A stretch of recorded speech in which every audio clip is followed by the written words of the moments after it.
10 নম্বরে সেকেন্ড দুইটা পার্ট ছিল আমাদের। ফার্স্ট পার্টে আশা করি কোনো সমস্যা হবে না। এখানে যেই হ্রাসকৃত 3% হারে করযোগ্য কৃষি আয় একটা টাইটেল দেওয়া হয়েছে। তো এই টাইটেলটার কাজ হবে হচ্ছে আমাদের যখন কর দায় নির্ণয় করতে যাব তখন। তো এটার কাজটা হলো যে এইখানে যেই দুইটা আইটেমের কথা বলা হয়েছিল আমাদের চার্টের মধ্যে, যে মাশরুম চাষ এবং ডেইরি ফার্মের আয়, এই দুইটা আয়কে কি নামে অব্যাহত করা হয়? হ্রাসকৃত 3% হারে করযোগ্য কৃষি আয়। অর্থাৎ এই দুইটা খাতে যত টাকা আসবে সেই টাকার উপর সরকারকে 3% ট্যাক্স দিতে হয়। ঠিক আছে, এটা হলো এক্সেপশনাল। আর মোট আয়ের উপরে আর একটা হারে কর দিতে হয়, যেটা আমরা 2.5 লাখ টাকা দিয়ে শুরু করি। তাহলে কি আমরা মোট আয় আমাদের যেটা বের হবে সেই আয় থেকে আমরা এই 2,10,000 টাকা বাদ দিব, বাদ দিয়ে আমরা 2.5 লাখ টাকা দিয়ে কাজ শুরু করব। ঠিক আছে, ট্যাক্সের গণনা শুরু করব। তো শুধুমাত্র অঙ্কের শেষে আমরা 2,10,000 টাকার উপরে 3% কর ধরবো। ঠিক আছে, তো যে আমরা যেমন প্রথম 2.5 লাখ টাকার উপর 0%, পরবর্তী 3 লাখ টাকার উপরে 10%, এইভাবে স্টেপ বাই স্টেপ আগাই। ওই রকম আগানের আগে আমাদের কাজ করতে হবে কি, মোট আয় থেকে এই 2 লাখ টাকাকে 2,10,000 টাকাকে বাদ দিয়ে নিতে হবে। এইটার কাজ হচ্ছে শুধুমাত্র কর দায় যখন করবো তখন। ঠিক আছে, আর একটা প্রশ্ন হইতে পারতো এখানে ট্রাক্টরের অবচয় এখানে আসে নাই। কারণ হচ্ছে আমাদের যদি অঙ্কে তারিখ উল্লেখ করা থাকে তাহলে আমরা শুধু অবচয় ধরবো, এছাড়া আমরা অবচয় ধরবো না। একটা অঙ্কের মধ্যে শুধু আমরা অবচয় ধরছিলাম, সেটাতে তারিখ উল্লেখ করা ছিল 9 মাসের, আমরা অবচয় ধরছিলাম। শুধুমাত্র তারিখ উল্লেখ থাকলে আমরা ট্রাক্টর ক্রয়ের উপর অবচয় ধরবো। ঠিক আছে, তো এই দুইটা সমস্যাই ছিল এখানে। আর আমাদের যেহেতু মোট আয় নির্ণয় করতে হবে, ঠিক আছে, যেহেতু আমাদের কর দায় নির্ণয় করতে হবে, এই জন্য আমাকে মোট আয় বের করতে হবে। মোট আয় বলতে এখানে যত খাতই থাকুক না কেন সবগুলো খাতকে একত্রে প্রেজেন্টেশন করতে হবে। অর্থাৎ কৃষি খাতে আয় ছাড়াও যদি অন্য কোনো খাত থাকে এখানে, সেগুলোকেও আমাদের এখানে প্রেজেন্টেশন করতে হবে। তো এই অঙ্কের মধ্যে যেহেতু আমাদের চা বাগানের আয় ছিল, চা বাগানের আয় আমি 60% দেখাইছি কৃষির মধ্যে। ঠিক আছে, আর বাকি 40% আমাকে দেখাইতে হবে ব্যবসা ও পেশা খাতে আয়ের মধ্যে। বাকি 40% আমরা দেখিয়ে মোট জাহিদুল ইসলামের মোট আয় কত হয়েছে? 7,43,125 টাকা। এই ছিল আমাদের করযোগ্য মোট আয়। তো আমাদের সেকেন্ডে যেটা বের করতে বলছিল সেটা হলো বিনিয়োগ ভাতা নির্ণয়। দেখি তো তাই করছে না, না সরি, সরাসরি কর দায় বের করতে বলছিল। তাহলে আমাদের অবশ্যই বিনিয়োগ ভাতা করে তারপরে কর দায় করতে হবে। তো বিনিয়োগ ভাতায় কি কি আসবে সেটা আমরা এখান থেকে একটু দেখে নেই। এটি কর দায় চাইলে তো ভাই বিনিয়োগ ভাতাটা করতে হবে, তাই না? হ্যাঁ হ্যাঁ, বিনিয়োগ ভাতাটা করে নিতে হবে। তো আমরা বিনিয়োগ ভাতায় কি কি দেখাবো? পারিবারিক খরচ, এটা সরকার অনুমোদন দেয় নাই বিধায় এটা আসবে না। অর্থাৎ আমাদের একটা চার্ট দেখাইছিলাম আমরা লাস্ট ক্লাসে, একদম শেষের দিক দিয়ে একটা চার্ট দেখাইছিলাম। তো ওইখানে পারিবারিক খরচের নামটা ছিল না, 17টা বা 18টা খাত ছিল।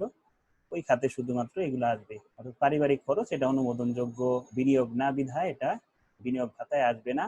বীমা প্রিমিয়াম এটা আসবে। বীমা প্রিমিয়ামের একটা শর্ত আছে, সেটা হলো এই 20,000 টাকা হলো প্রিমিয়াম, অথবা পলিসি মূল্যের 10% যেটা ছোট সেটা আমাদের নিতে হবে।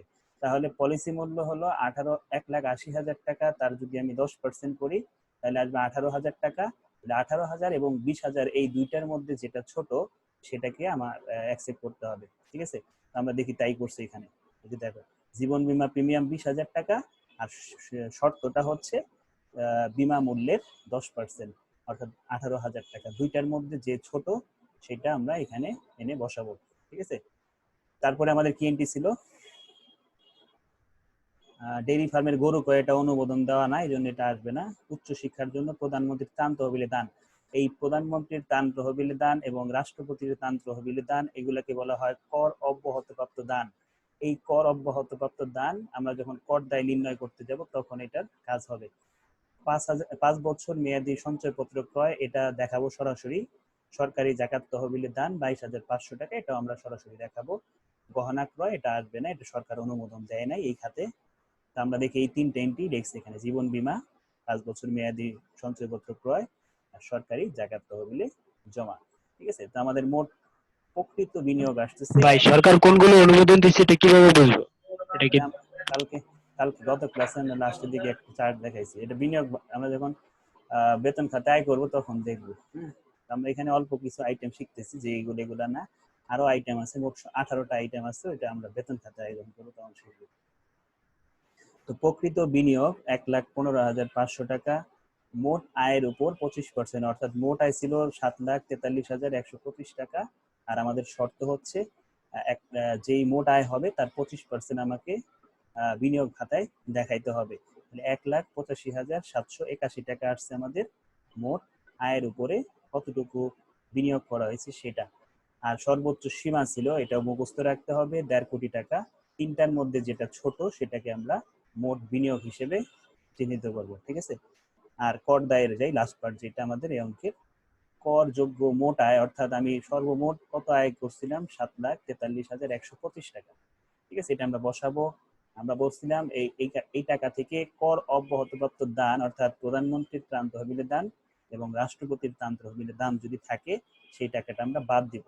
বাদ দেওয়ার পর আমাদের সর্বশেষ 7,28,125 টাকার উপরে স্টেপ বাই স্টেপ আমাদের কি কর ধার্য করতে হবে। তার আগে আর একটা জিনিস বাদ দিতে হবে, যেটা হলো ওই যে আমরা উপরে একটা টাইটেল দিছিলাম, হ্রাসকৃত 3% হারে করযোগ্য কৃষি আয়, অর্থাৎ এই টাকার মধ্যে, অর্থাৎ 7,28,125 টাকার মধ্যে 2,10,000 টাকা ইনক্লুড আছে। এই টাকাটা বাদ দিতে হবে, কারণ এই টাকার উপরে আলাদাভাবে 3% ধরতে হবে। এই জন্য আমাদের এই করযোগ্য নিট আয় থেকে 2,10,000 টাকা বাদ দিতে হবে। বাদ দেওয়ার পর স্যার আমাদের আমরা অন্য অঙ্কগুলোতে কেন এটা করি নাই স্যার, যে হ্রাসকৃত 3% হারে কৃষিযোগ্য মানে করযোগ্য কৃষি আয়। এটা ছিল না, এনটি ছিল না স্যার এই যে ডেইরি ফার্মের আয়, এটা তো এনটিটা তো 7 নাম্বার অঙ্ক তো ছিল, কিন্তু 7 আমরা নাম্বার তো আমি এটা করতে চাই নাই, 3%। 7 নাম্বার আমি করতে চাই নাই, এই জন্য করি নাই, ঠিক আছে। করতে চাইলে এখানে ওই কাজই করতাম। তাহলে 3% হারে করযোগ্য কৃষি আয়, অর্থাৎ এই 7,28,125 টাকার মধ্যে 2,10,000 টাকা ইনক্লুড আছে। কিভাবে বুঝলাম ইনক্লুড আছে? কারণ এই যে এখানে আমরা করার সময় এই যে 2,10,000 যোগ করছিলাম, ওই টাকাটা আমাদের আলাদা করে নিতে হবে। আলাদা করার জন্য আমরা এখানে বাদ দিলাম 2,10,000, তার মানে আমাদের 5,18,225 টাকা নিয়ে আমাদের স্টেপ বাই স্টেপ যে কর দায় নির্ণয়ের হার, সেই হার অনুযায়ী আমাদের কাজ করতে হবে। অর্থাৎ আমাদের নিয়ম ছিল যে একজন পুরুষ করদাতার ক্ষেত্রে সর্বপ্রথম 2.5 লাখ টাকা দিয়ে ট্যাক্স, 2.5 লাখ টাকা বা 2.5 লাখ টাকার কম যদি থাকে তাহলে তাকে কোনো ট্যাক্স দিতে হয় না, 2.5 লাখ টাকা পার হলেই তাকে ট্যাক্স দিতে হয়। অর্থাৎ আমাদের আচ্ছা, এই যে মাশরুম চাষ আর ডেইরি ফার্ম, এইটা শুধুমাত্র কর দায় যদি বলে তাহলে এই দুইটাকে আলাদা করব, যে হ্রাসকৃত 3%। আর যদি না বলে তাহলে এগুলা ওই ওই মোটাই যেরকম ভাবে বার করি সাধারণত ওইরকম ভাবেই, হ্যাঁ, এটার কোনো স্পেসিফিক নাম দিব না। না না, এটা দরকার নেই। আর যদি একটার বেশি আইটেম থাকে তাহলে নাম দিলে সমস্যা নাই, ঠিক আছে। যেহেতু একটা এন্ট্রি থাকলে ওটা নাম দেওয়ার কোনো প্রয়োজন, যেমন এই অঙ্কের মধ্যে 2টা আইটেম ছিল, এই জন্য এখানে কাজ করে নিয়েছি। অথবা কর দায় চাইছিল দেখে আমাদের বাধ্যতামূলক ওই নামটা দিয়ে নিতে হবে, নাহলে আইডেন্টিফাই করতে আচ্ছা, সমস্যা। কর দায় চাইছিল বিধায় যে বাধ্যতামূলক দিছে। আর এভাবে যদি আমরা সবসময় মনে রাখি তাহলে তো কর দায় করার সময় এমনি অটোমেটিক মনে পড়ে যাব যে ওটা হ্যাঁ 3% বাদ যাবে। হ্যাঁ, আর যদি না দেয় তাহলে তো দেওয়া লাগবেই না কখনো। না না, সমস্যা নেই, ওটা মুখস্থ করে রাখলে তো আমি বুঝতে সুবিধা পারি। হয়। তো আমরা পেলাম হলো 5,18,125 টাকা। 2.5 লাখ টাকার উপর কোনো ট্যাক্স হবে না, 0%। আমরা 5,18,125 টাকা থেকে 2,50,000 টাকা বাদ দিয়ে আমরা দেখছি আমাদের অবশিষ্ট আছে 2,68,125 টাকা। এই সেকেন্ড স্টেপ হচ্ছে করে 3 লাখ টাকা। হ্যাঁ, আমাদের ট্যাক্সের যে ফার্স্ট স্টেপ হলো 2.5 লাখ টাকা, সেকেন্ড স্টেপ হলো 3 লাখ টাকা। তো যেহেতু 3 লাখ টাকার কম অবশিষ্ট আছে, এই জন্য আমরা এখানে লিখছি অবশিষ্ট 3 লাখ টাকা। সাপোজ মনে করো এই 5,18,125 থেকে 2.5 লাখ বাদ দিয়ে আমাদের 3 লাখ প্লাস আছে, অর্থাৎ 3 লাখের বেশি আছে, তখন আমরা কিন্তু এখানে লিখতাম পরবর্তী 3 লাখ টাকার উপর, ঠিক আছে। যদি আমাদের বিয়োগ ফলটা 3 লাখের বেশি হইতো তাহলে আমরা কিন্তু আমাদের সেকেন্ড স্টেপে যে অ্যামাউন্টটা, সেই অ্যামাউন্টটা বসানো। সেকেন্ড স্টেপ হলো 3 লাখ, মনে রাখবা যে একজন করদাতা পুরুষ যদি হয়, প্রথম স্টেপ হলো 2.5 লাখ, সেকেন্ড স্টেপ হলো 3 লাখ। প্রথম স্টেপ 2.5 লাখের উপর 0%, দ্বিতীয় স্টেপ 3 লাখ টাকার উপরে 10%, এরকম আরো স্টেপ আছে সামনে। তো আমাদের এখানে যেহেতু 3 লাখ টাকার কম, এই জন্য তার পরবর্তী 4 লাখ টাকার উপরে না 4 লাখ ছিল, 10%। হইতে পারে আমার, হইতে পারে, আমি শিওর না, ভুলে গেছি ওটা। 4 লাখ টাকা। আচ্ছা, 4 লাখ হলে তো 4 লাখই হবে। খেয়ালে অনেকদিন আগে করাইছি তো মিস্টেক হইতে পারে। যাই হোক, 4 লাখ টাকা ছিল সেকেন্ড স্টেপ। তো 4 লাখ টাকার যদি বেশি হয় তাহলে আমরা সেকেন্ড স্টেপ, ভাই ডিস্টার্ব হচ্ছে। তাহলে আমাদের সেকেন্ড স্টেপ মিস্টেক হয়ে গেছে, 4 লাখ ছিল। হ্যাঁ, তো আমাদের আর ওইখানে যাওয়ার প্রয়োজন নাই, কারণ আমাদের এত টাকাও নাই হাতে। হ্যাঁ, 5,18,125 থেকে 2.5 লাখ বাদ দিলে আমাদের 2,68,125 টাকা হবে। এর 10% 26,813 টাকা। ঠিক আছে। তো এরপরে আমরা সর্বশেষ ওই যে 2,10,000 টাকা যে আলাদা করে রাখছিলাম 3% ট্যাক্স ধরার জন্য, ওই টাকার উপরে আমাদের 3% ধরছি। অর্থাৎ 2,10,000 টাকার উপর 3% 6,300 টাকা। এই মোট তার কর দায় দাঁড়াইছে 33,113 টাকা। অর্থাৎ সরকারকে দেওয়ার কথা ছিল 33,113 টাকা হিসাবকাল শেষে, কিন্তু সে একটা বিভিন্ন খাতে আবার বিনিয়োগ করছিল 1,15,500 টাকা। এই টাকার উপর সে 15% হারে ছাড় পাবে কিছু টাকা। অর্থাৎ 1,15,500 টাকার উপর তুমি যদি 15% করো আসবে 17,225 টাকা, 325 টাকা বাদ দিলে আমরা সর্বশেষ নিট কর দায় দাঁড়ালো 15,788 টাকা। এই টাকাটা সর্বশেষ সরকারকে ট্যাক্স দিতে হবে। ঠিক আছে। স্যার কিন্তু 3% হারের এই কাজটা এই যে কর দায়ের এখানে হয়েছে 3%, হ্যাঁ হ্যাঁ, আর উপরে তো আর হয় নাই, না উপরে তো যে টাকাটা সেটাই হয়েছে। যা আছে ওখানে তাই হবে, এখানে কোনো কিছু হবে না। এটা আমরা ওই যখন ফার্স্ট টাইম বুঝেছি তখনও বলছি। ঠিক আছে, তাহলে আমাদের এটা কমপ্লিট। আমরা আজকে সেকেন্ড যে পার্টটা ছিল আমাদের নতুন অধ্যায় যাওয়ার কথা ছিল, ওইটাতে এখন যাব।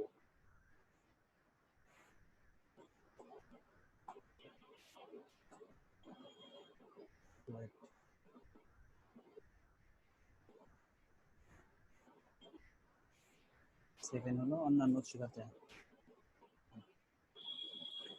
আজকে আমরা দেখবো অন্যান্য উৎস খাতে আয়। এই অধ্যায়টা দেখার পরে আমাদের এই অধ্যায়ে বেশি অঙ্ক নেই, মাত্র 6টা অঙ্ক। এরপরের যে অধ্যায়টা করব ওইখানে মেবি 2টা অঙ্ক, তারপরে একটা অঙ্ক, 3টা অঙ্কে মানে এক ক্লাসে হয়ে যাবে। আমাদের মেন এখনো 3টা অধ্যায় বাকি আছে, সেটা হলো বেতন খাতে আয়, অংশীদারি আর কোম্পানি। হ্যাঁ, এই 3টা সর্বশেষ করবো আমরা, বেশি দিন আর লাগবে না, বেশি ক্লাস লাগবে না। ওগুলো বেশি অঙ্ক না, খালি বেতন খাতে একটু বেশি অঙ্ক, এছাড়া আর বাকি সবগুলোই 5টা 6টা 4টা 3টা এরকম অঙ্ক।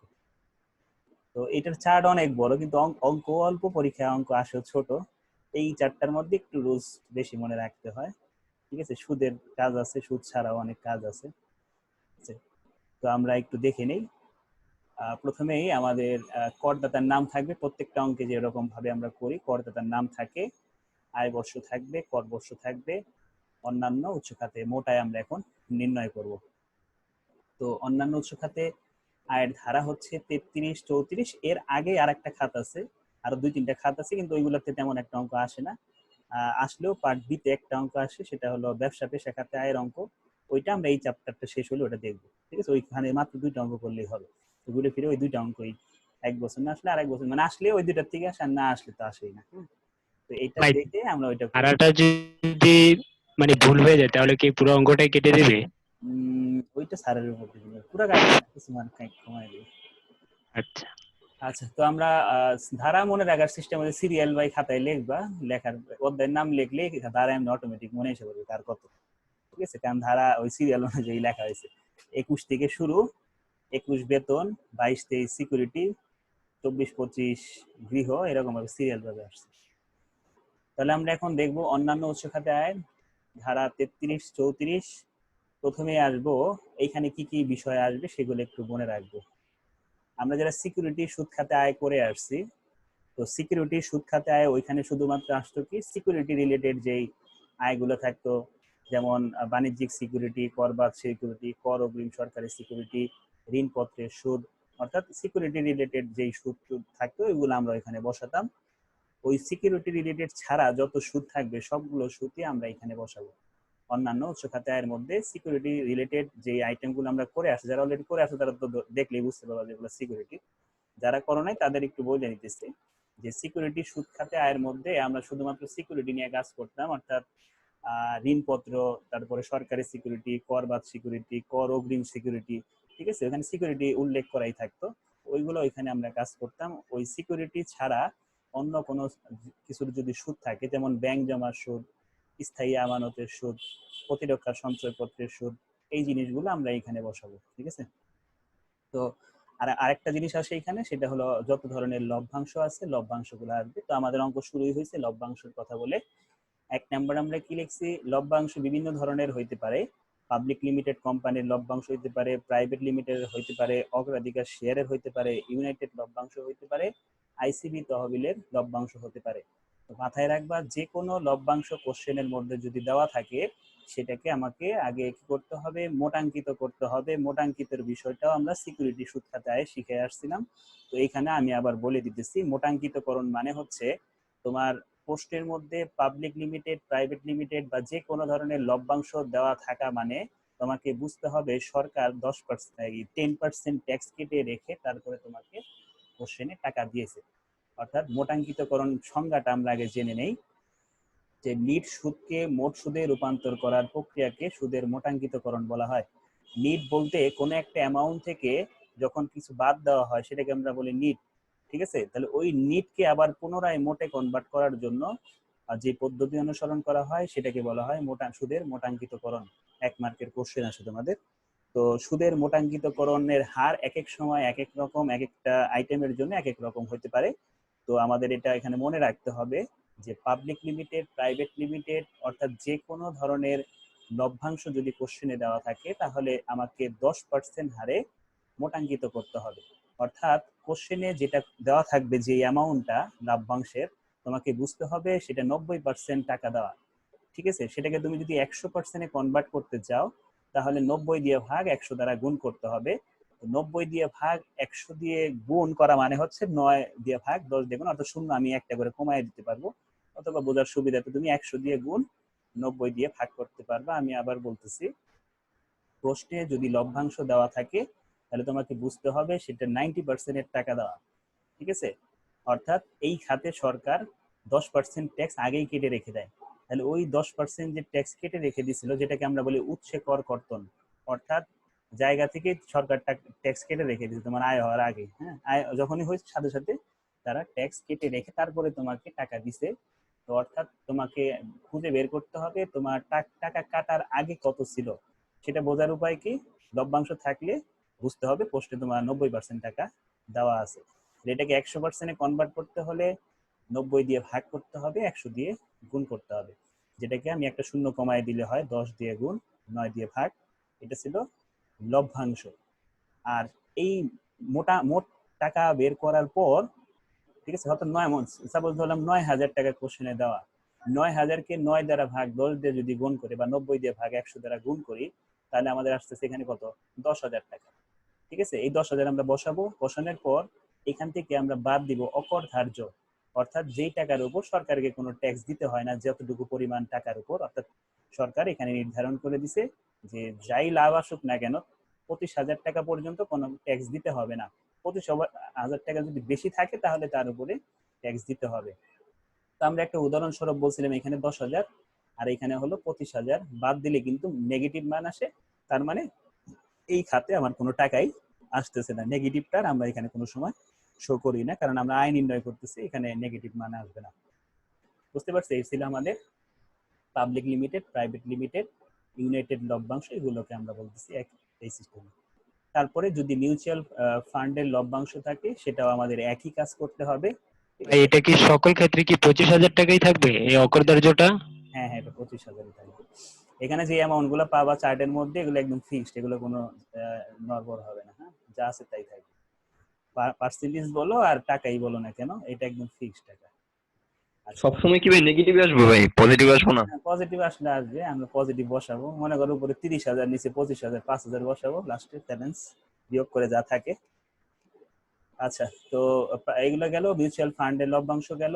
স্থায়ী আমানতের সুদ বা ব্যাংক স্থায়ী হিসেবে সুদ অথবা ইসলামী ব্যাংকের মুনাফা, এই জিনিসগুলো আমাকে কি করতে হবে, প্রাপ্ত সুদকে, অর্থাৎ প্রশ্নে যে সুদ দেওয়া থাকবে সেটাকে 10 দ্বারা ভাগ 9 দিয়ে গুণ, ওটা ওই যে লভ্যাংশের মতো।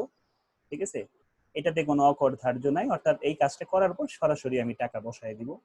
তারপরে আছে ডাকঘর সঞ্চয় হিসেবে সুদ, পোস্ট অফিস সঞ্চয়পত্রের সুদ। ঠিক আছে, অর্থাৎ যে কোনো সুদই থাকুক না কেন আমরা কি করতেছি, 10 দিয়ে গুণ 9 দিয়ে ভাগ করতেছি।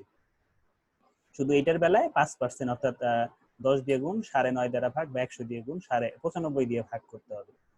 এটা কোনটা, সেটা হলো সঞ্চয়পত্রের সুদ। ঠিক আছে, আগেরটা কিন্তু ছিল ডাকঘর সঞ্চয় হিসেবে সুদ, আর এটা কি সঞ্চয়পত্রের সুদ। সঞ্চয়পত্রের আবার কয়েকটা ভাগ আছে। ঠিক আছে, তো ভাগগুলো কি, এই তারিখ না দেখলেও চলবে, সমস্যা নাই। ভাগটা হলো যে এইখান থেকে দেখো, প্রতিরক্ষা সঞ্চয়পত্র ৫ বছর মেয়াদী বাংলাদেশি সঞ্চয়পত্র, পারিবারিক সঞ্চয়পত্র ৬ মাস ও ৯ মাস অন্তর অন্তর মুনাফা ভিত্তিক অথবা পেশনায় সঞ্চয়পত্র। এই সবগুলো সঞ্চয়পত্র নাম এইভাবে থাকতে পারে অথবা সরাসরি সঞ্চয়পত্রের সুদ লেখা থাকতে পারে।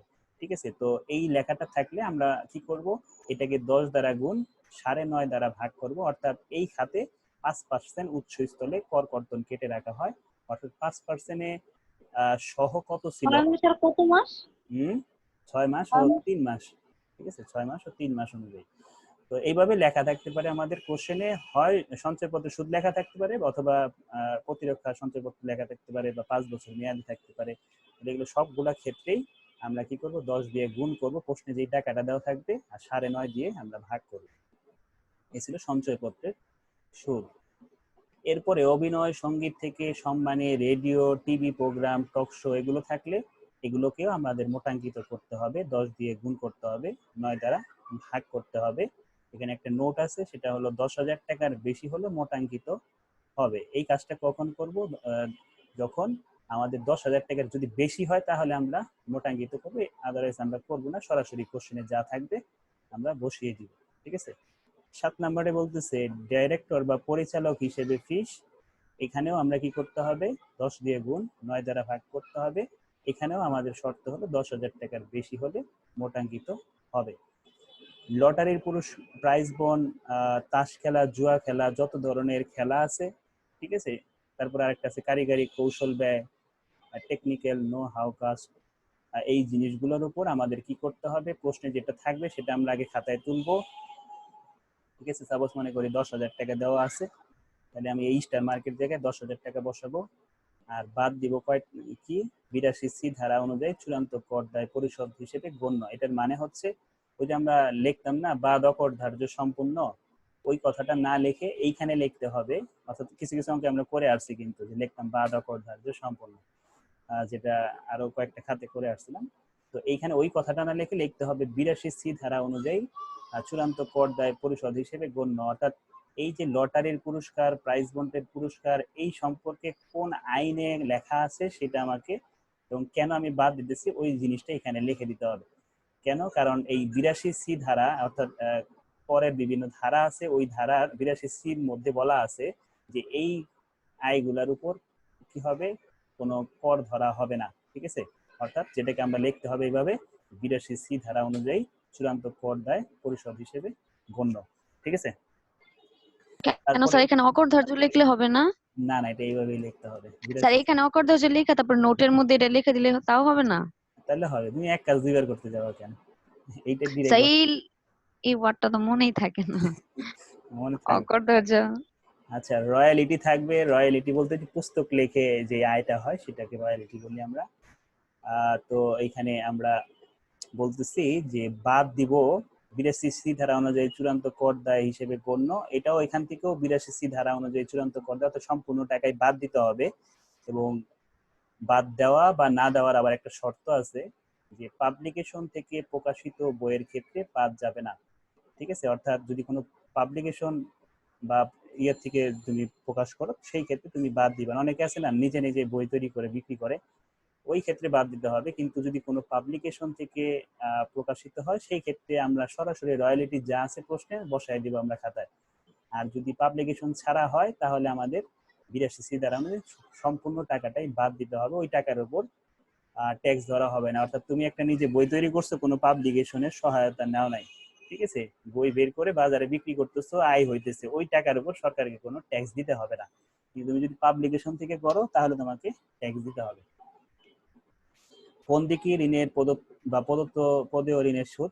এই জায়গায় একটা জিনিস মনে রাখতে হবে, আমরা কিন্তু উপরে যে কয়েকটা সুদ দেখে আছে সবাইকে কিন্তু আমরা মোটাঙ্কিত করছি না, সুদ বলো বা লভ্যাংশ বলো কোনো না কোনো হারে মোটাঙ্কিত করতে হয়েছে। কিন্তু শুধুমাত্র একটা এন্ট্রি কোনো সময় মোটাঙ্কিত হবে না, সেটা এই যে ১০ নম্বর এন্ট্রি, সেটা হলো বন্দিকি ঋণের সুদ বা পদেয় ঋণের সুদ। এইটা মনে রাখতে হবে। পরীক্ষার হলে এটা দিয়ে দিলে তুমি তো ওইগুলা শিখে ফেলছো যে ভাই যে সুদ দেখাইছেন উপরে আবার যদি এটা দেয় প্যাস লাগবো ভাই। এই এই এক টাইমটি শুধু মোটাঙ্কিত হবে না, বাকি যে সুদগুলো আমাদের এই চার্টের মধ্যে আসতেছে সবই মোটাঙ্কিত হবে। লাইসেন্স ভাড়া হতে, এরপর আর কোনো শর্ত নেই, ডিরেক্ট আমি খালি পড়ে যাব।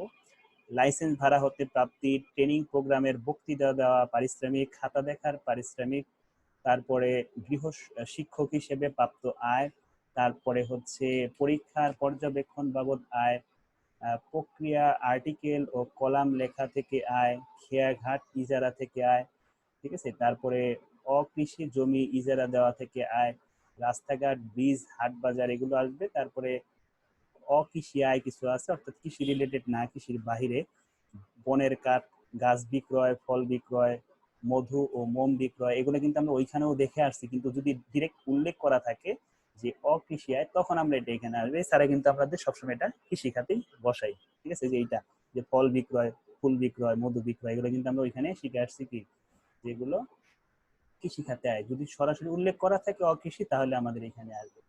পুকুরে মাছ বিক্রি হতে আয় চাষাবাদের মাধ্যমে না হলে, আমরা ওইখানে বসাইতাম চাষাবাদকৃত হলে, আর এখানে বসাবো চাষাবাদকৃত না হলে। অর্থাৎ মাছ চাষ করো নাই, কোনো এক জায়গা থেকে ধরে এনে বিক্রি করে দিছো, ওই ক্ষেত্রে এটা এখানে আসবে। কিন্তু তুমি যদি নিজে চাষাবাদ করতা, তাহলে ওইটা আসতো কৃষি খাতায়ের মধ্যে, ঠিক আছে। গবাদি পশুর আয় কারবারের মাধ্যমে না হলে, কারবার বলতে ওই যে আমরা কৃষি খাতায় করে আসছিলাম, ওইটার যদি না হয় তাহলে এটা এখানে আসবে। নর্মালি এন্ট্রিগুলা এই চার্টের আমাদের এই চ্যাপ্টারের পরীক্ষায় কোনো সময় দেয় না, তারপরও ছোটখাটো জিনিসগুলো একটু জেনে রাখতে হবে। হাঁস মুরগি খামার বা হাঁস মুরগির খামারের আয় বা বিবাহিত পুরুষ, এটা হাঁস মুরগিটা হবে না, হাঁস মুরগি তো ইসের মধ্যে, হাঁস মুরগি তো আমাদের কৃষি খাতে, এটা কৃষি মিস্টেক হয়ে খাতে গেছে, ছিল। কৃষি খাতে ছিল, এটা এখানে আসবে না। যন্ত্রপাতি বা আসবাবপত্র ভাড়া, আবাসিক অবচয়, তেমন এগুলো আসবে না। এইখানে আমরা একটা জিনিস দেখি, সেটা হলো 28 আর 27 আর 28 দেখি, এগুলা ওগুলো তেমন নাই আমাদের কোনো ভাই অঙ্কের মধ্যে বিবাহ নাই। বার্ষিকীর জন্মদিনের উপহারে যে অকরদার্য টাকাটাকে সেম টাকাটাই অকরদার্য হবে। হ্যাঁ হ্যাঁ, সেম টাকার সম্পূর্ণ, মানে এখানে যা আসবে তাই বসাবো, অর্থাৎ এইখানে যা থাকবে নিচেও তাই বসবে। এই দুটো একটু দেখি তাহলেই হবে। খালি জায়গায় ভাড়া হতে আয় আর অব্যাখ্যায়িত আয়, অব্যাখ্যায়িত আয় কি সেটা আমরা যখন অঙ্ক করবো তখন দেখাবো। এই ছিল আমাদের আয়গুলো। আর নিচে দুই তিনটা খরচ আছে। আয় অর্জনের জন্য মুনাফা জাতীয় যদি কোনো খরচ দেওয়া থাকে, আয় অর্জনে যদি ব্যাংক চার্জ দেওয়া থাকে, আয় অর্জনের বাবদ অন্যান্য যে কোনো যদি ব্যয় থাকে সেগুলো বাদ দিব, এবং কোম্পানির শেয়ার করার উদ্দেশ্যে যদি ঋণ নেয় সেই ক্ষেত্রে আমরা এটাও কাজ করবো। তো আমরা 6টা অঙ্ক দেখবো। 6টা অঙ্কের মধ্যে একটা অঙ্কে মেবি শুধু এটার কাজ আছে, আর কোনো অঙ্কের মধ্যে এই মোট আয় পর্যন্ত করলে শেষ হয়ে যায় অঙ্ক, ঠিক আছে। তো আমরা 31 নাম্বারটা কি? 31 নাম্বারটা কনসালটেন্সি আয়, অর্থাৎ ওই যে করে না তোমার, বিভিন্ন পরামর্শ দেয় না, পরামর্শ দিয়ে আয় করে, যে ওইটা সার্ভিস রেভিনিউ বলি না, আমরা অ্যাকাউন্টিং করে আসছি, কনসাল্টিং ও আচ্ছা। বাংলায় লেখছে দেখে অন্যরকম মনে দিচ্ছে না, বাংলায় লেখা, আমি তো ইংলিশে দেখে আসছি। আচ্ছা, স্যার 8 আর 9 এর মধ্যে যে যে 82 সিট ধারা শুধুমাত্র এদিকেই মানে এটা এই ওয়ার্ডটা ইউজ হয়েছে, বাকিগুলোর মধ্যে তো না স্যার না, আর কোনোটাতে হবে না, ওইটা ওই ওই রুলস 82 সিটার মধ্যে শুধু ওই দুইটা এন্ট্রির কথাই বলা। আমাদের এইখানে দুইটা স্টুডেন্ট মিসিং হয়ে গেল, এখন ঢুকে তো লাভ নেই, ইমো গ্রুপে ওরা, এই জায়গায় জায়গায় গ্রুপ তো, ওরা আবার হোয়াটসঅ্যাপ চালায় না, ও দুজন তো মিস করলো আজকে ক্লাসটা, আমার খেয়ালই ছিল না। আচ্ছা, ওদের আমি বারবার বলছি যে একটা গ্রুপে সবাই অ্যাড হোক, হোয়াটসঅ্যাপে থাকবে তো অ্যাড হইতে পারতো। ওই যে মিতু নাকি মিতু আর শোভা? শোভা, হ্যাঁ মিস করলো, আমি মাত্র খেয়াল করছি। আচ্ছা, তো আমরা 1 নাম্বার অঙ্কে চলে যাই।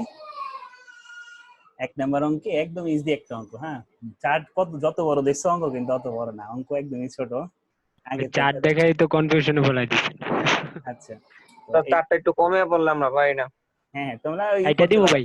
তোমরা একটা কাজ করতে পারো, সেটা হলো পরীক্ষায় যেগুলো আসছে ওইগুলো মার্কের একটা শীটের মধ্যে, যেগুলো এগুলো বারবার আসে এগুলো একটু ভালো মতো পড়লে, আর এগুলো একটু এক যাবে পরীক্ষার আগের দিন খালি সকালে একটু দেখা যাবে যে আসে, তাহলে হবে, ঠিক আছে। মানে এত বড় চার্ট মুখস্থ রাখাও একটু সমস্যা হয়, কারণ পরীক্ষার আগে তার একটা চার্ট মাথায় থাকবে না, তখন তো অনেকগুলো চার্ট মাথার মধ্যে নিয়ে পরীক্ষার হলে যাইতে হবে। আচ্ছা, তো আমরা দেখি 2019-20 হলো কর বর্ষ, ঠিক আছে। তাহলে আমাদের আয় বর্ষ হবে 18-19, ঠিক আছে। 18-19 হবে আয় বর্ষ, কারণ কর বর্ষ যেটা হয় তার আগের আর্থিক বছরটাকে বলা হয় আয় বর্ষ। তারপরে আমরা প্রথমেই ধারা লিখবো 33-34 করদাতার নাম লিখছি। আমাদের ফার্স্টে কি বসাবো, পাবলিক লিমিটেড কোম্পানির লভ্যাংশ। আমরা বলতেছিলাম যে কোনো লভ্যাংশ যদি থাকে কোশ্চেনে 9 দিয়ে ভাগ এবং 10 দিয়ে গুণ করে আগে আমরা এটাকে মোটে কনভার্ট করব। তো এই কাজটাই আমরা প্রথমে করছি। পাবলিক লিমিটেড কোম্পানির লভ্যাংশ আমরা কি করছি, 45,000 ইন্টু 10 ভাগ 9, আমাদের কত টাকা আসলো, 50,000 টাকা। অর্থাৎ সরকার 5,000 টাকা আগে ট্যাক্স কেটে রাখছে, ঠিক আছে। তাহলে আমাদের মেন টাকা ছিল হলো 50,000। আমাদের আরেকটা শর্ত কি ছিল, মোটাঙ্কিত হওয়া করার পর 25,000 টাকা আমাদের বাদ দিতে হবে। সেই কাজটাই কিন্তু আমরা এখানে করছি, ঠিক আছে। রুলসে আমরা যেটা শিখে আসছিলাম ওই কাজটা আমরা এখানে অ্যাপ্লাই করছি। ব্যাংক স্থায়ী হিসাবের সুদ, এটা আমাদের কি করতে হয়, মোটাঙ্কিত করতে হয়। কত দিয়ে, 9 দিয়ে ভাগ করতে হয়, 10 দিয়ে গুণ করতে হয়, অর্থাৎ 10% উচ্চস্থলে কর কর্তন করা হয়। তো এটা 10,000 টাকা আসবে, এই 10,000 টাকা আমরা বসাইছি। প্রাইজ বন্ডের পুরস্কার প্রাপ্তি 10,000 টাকা দেওয়া আছে। আমরা বলছিলাম যে কোনো পুরস্কার বা তাস খেলা, জুয়া খেলা, এই জিনিসগুলোকে কি করতে হয়, 10,000 টাকার বেশি যদি হয় মোটাঙ্কিত করে তারপরে আমাকে 82C ধারা অনুযায়ী কর দায় পরিশোধযোগ্য হিসেবে বাদ দিতে হয়, ঠিক আছে। এই জন্য আমরা দেখো লিখছি প্রাইজ বন্ডের পুরস্কার 10,000 টাকা বাদ 82C ধারা অনুযায়ী চূড়ান্ত কর দায় পরিশোধিত। তার মানে 10,000 টাকা বাদ দিলে আমাদের কোনো টাকাই থাকে না। জন্মদিনের উপহার বলছিলাম আমরা সম্পূর্ণ কর ধার্য, অর্থাৎ এই জন্মদিনের উপহারের উপর কোনো কর দিতে হয় না, এই জন্য পুরো টাকাটাই বাদ দিয়ে দেখাইতে হবে। আর মিউচুয়াল ফান্ডের লভ্যাংশ 27,000 ছিল। মিউচুয়াল ফান্ড আমরা 2 নম্বরে শিখছিলাম যে মিউচুয়াল ফান্ড থাকলেও এটাকে আগে কি করতে হবে, 10% হারে মোটাঙ্কিত করতে হবে, অর্থাৎ 90 দিয়ে ভাগ 100 দিয়ে গুণ করে আমাদের মোট টাকায় কনভার্ট করতে হবে। মোট ছিল হলো 30,000 টাকা, ঠিক আছে। সেখান থেকে 10% অর্থাৎ 3,000 টাকা কেটে রাখা হয়েছিল আগে। বাদ অকর ধার্য এখানেও 25,000 ছিল। তাহলে আমার সর্বশেষ আমরা দেখলাম অন্যান্য উৎস খাতে মোট আয় কত টাকা, 40,000 টাকা। বুঝছো, সিম্পল একটা অঙ্ক নাকি? এটা ঠিক নাই? না, এটা তেমন টিকা নেই, কারণ এগুলো টিকা না থাকলেও সমস্যা নেই। আর দিতে পারো টিকাটা এটা দিতে পারো যে জন্মদিনের উপহার কেন তুমি, না না না না, মানে এমনি বাধ্যতামূলক নাকি সেটা জিজ্ঞেস না করলাম। বাধ্যতামূলক না বলতে এইখানে দেওয়া হয় না, একটা বা দুইটা দেওয়া উচিত, ঠিক আছে। প্রত্যেকটা অঙ্কেই একটা বা দুইটা, সর্বনিম্ন দুইটা দেওয়া উচিত। আর যদি তুমি মনে করো না আরো বেশি দিতে চাও, যেমন এইটা লেখলা যে পাবলিক লিমিটেড 1 নাম্বার দিয়ে লেখলা টিকা, পাবলিক লিমিটেড কোম্পানি 10% হারে উচ্চস্থলে কর কেটে রাখা হয় এবং এটি সর্বোচ্চ 25,000 টাকা কর ধার্য। আবার দিতে পারো ব্যাংক জমার সুদ 10% হারে উচ্চস্থলে কর কর্তন কেটে রাখা হয়, এই জন্য এটিকে মোটাঙ্কিত করা হলো। এরপরে তুমি দিতে পারো প্রাইজ বন্ডের পুরস্কার 82C ধারা অনুযায়ী চূড়ান্ত কর দায় বিধায়। আচ্ছা, ঠিকানা দিলে কি নাম্বার কেটে দিব, মানে এই টিকা না অঙ্কটা দিলে সমস্যা হলো ট্যাক্সের, আমি বলছিলাম যে বিভিন্ন রাইটার বিভিন্ন ভাবে প্রেজেন্টেশন করছে, তো যেই টিচার খাতা দেখবে তো উনি যেই নিয়মে শিখছে, তুমি যদি এখন তুমি ওই নিয়মে অঙ্ক না করো সেই ক্ষেত্রে তোমার টিচার কিছু মার্ক কমাই দিতে পারে, কিন্তু তুমি যদি টিকাটা দিয়ে দাও তাহলে তোমার কাটার কোনো পসিবিলিটি থাকবে না, কারণ স্যারে বুঝতেই টিচারে পারবে। যদি টিকা ছাড়াও ম্যাথ করে মানে শিখে থাকে তাহলে তো আমরা দিলে আবার কেটে দিব। না না, তুমি না, কে বলছে ঠিক আছে, এই স্যাররা যারা খাতা দেখবে এরা জানে। আর মেইন কথা হলো ন্যাশনাল ইউনিভার্সিটির খাতা, ও জানে, তাহলে দরকার কি? হ্যাঁ না তারপর দিতে হবে না। জানলেই তো দেওয়া দরকার না নেই। এখন ওনার তো আইডিয়া নাও থাকতে পারে, মনে করে এই বছর একটা জিনিস চেঞ্জ হয়েছে, এখন ওই জিনিসটা তো স্যারে মনে করে খেয়াল নাই বা কোনো সময় খেয়াল করে নাই। তো ওই ক্ষেত্রে কি হবে, তুমি যদি তারিখ সহ উল্লেখ করে দাও যে এত সালে এত আইন অনুযায়ী এটা চেঞ্জ হয়েছে, অনুযায়ী আমি কাজ করছি, সেই ক্ষেত্রে সে উনি আবার এটা দেখতে পারে, ঠিক আছে। তো এই জন্য স্যার টিকা সবচেয়ে ভালো হয় স্যার সব অঙ্কগুলা কইরা নিচে আমি লেখা দিমু যে এই রাইটার আমি ফলো করছি। না, উনি স্যার মিলাই নিব। আমি যখন আমি অঙ্ক নিজে করতে যাই তখন এখানে কি হয়েছিল একটু বলে নেই। আচ্ছা, তো এটা হলো 1 নাম্বার স্যার অঙ্ক। বইয়ের মধ্যে যে প্রাইজ বন্ডের পুরস্কার এটা স্যার অকরধার্য দিয়ে লেখা দিছে, কিন্তু নিচে কোনো টিকা টিকা কিছুই দেয় নাই আর 82 ধারা এটা উল্লেখ করে নাই। কোনটা, প্রাইস বন্ডের? হ্যাঁ ওইটা হইতে পারে, দেখতে হবে আমাকে ওটা। ওটা যে আরেকটা বই আবার দেয় নাই, আমার কাছে কয়েকটা বই আছে, এই যে একটা বই না। হ্যাঁ, ওয়ালিউল্লাহ স্যারের বইতে এরকম করে দেয় নাই যে অকরধার্য দিয়ে দিয়ে দিছে। আরেকটা জিনিস বলি হ্যাঁ, ধারা না দিয়ে অকর ধার্য দিলে হয় না? না না তুমি 82 সালে দিও, ঠিক আছে। আরেকটা জিনিস বলি এই ট্যাক্সের অঙ্কের বিষয়ে, সেটা হলো এই ট্যাক্সের অঙ্কগুলো মূলত করা হয়, ট্যাক্সের অঙ্ক বলো আর বাস্তবেই বলো না কেন, বাস্তবে যখন ট্যাক্স দিতে যাবা বা কারো ট্যাক্স কাউন্ট করতে যাবা, ট্যাক্স লয়ারে পড়াশোনা করো, তখন দেখবা যে একজন করদাতার ট্যাক্সটা কিভাবে সেভ করা যায় সেই কাজটাই করা হয়। আর ট্যাক্সটা কিভাবে সেভ হবে, ওই ওনার খরচগুলো একটু বেশি দেখাইতে হবে আর আয়টাকে কমায় ফেলতে হবে, তাহলে একজন করদাতার ট্যাক্সটা সেভ হবে। ঠিক আছে, তো ট্যাক্স সেভ হওয়ার সিস্টেমও অনেক আছে, যেটা কর ফাঁকি বা কর তোমার এড়ানোর পদ্ধতি আছে, সেগুলো তোমরা যখন ফাঁকিবাজি আর কি ভাই। হ্যাঁ, থিওরিটিক্যাল পার্ট আছে তোমাদের চতুর্থ অধ্যায়ের আগে কিছু পার্ট আছে থিওরির, ওইখানে পাবা কিভাবে ট্যাক্স এড়ানো যায়। ঠিক আছে, তা একজন নর্মালি ট্যাক্স যে দিবে অর্থাৎ করদাতা তার ফেভারে অঙ্কগুলো করা হয়, অর্থাৎ যতভাবে তাকে বাঁচানো যায়। তো কিছু কিছু বইতে দেখবা প্রাইজ বন্ডের পুরস্কার সরাসরি 10,000 টাকায়, কোনো অকরদাতা কিছুই করে নাই। একটা উদাহরণ বলতেছি যে প্রাইজ বন্ডের পুরস্কার সরাসরি 10,000 টাকা বসাই দিছে, 10,000 বসানোর কারণে তার কিন্তু আয় হয়ে গেল 50,000, আর 50,000 আয় মানে কি 40,000 থেকে 10,000 টাকা তার আয় বেশি দেখাই ফেলছে, আর ট্যাক্সের যে দিবে তারও কিন্তু ট্যাক্স বেশি দিতে হইতেছে। বুঝতে পারছি? তো যতভাবে তাকে সেভ করা যায় ততভাবে আমাদের কাজ করতে হবে, ওইভাবে। ভাই যে ট্যাক্স দিব সে এগুলো ফলো করবে বেশি। হ্যাঁ হ্যাঁ, আমার কাজই হইতেছে এখানে ট্যাক্স যে দিবে তার এগেইনস্টে কাজ করা, তার ফেভারে কাজ করতে হবে তোমাকে। ঠিক আছে, আচ্ছা, তো আমরা এখন 2 নাম্বার অঙ্কে আসি। ওই বেশি টেনশন নেওয়ার দরকার নাই, তবে ওই টিকাটা দিতে পারলেই যথেষ্ট, আর লাগবে না। টিকাটা দিলেই যে কোনো ভাই অঙ্ক যেটা টিকা নাই ওইগুলো যদি টিকা দিয়ে দিই তাহলে কি হবে? সব দিবা কেন তুমি? তোমার যেগুলো কনফিউজিং এন্ট্রি বলছি আমি, যে এক এক বইতে এক এক ভাবে করে রাখছে, তো ওইগুলা তুমি দিতে পারবা, বা আমাদের এই শীটেও ওইগুলা প্রেজেন্টেশন করা আছে, যেগুলো বিভিন্ন বই বিভিন্ন ভাবে করা আছে। আচ্ছা, তো আমরা এখন 2 নাম্বার অঙ্কে যাই।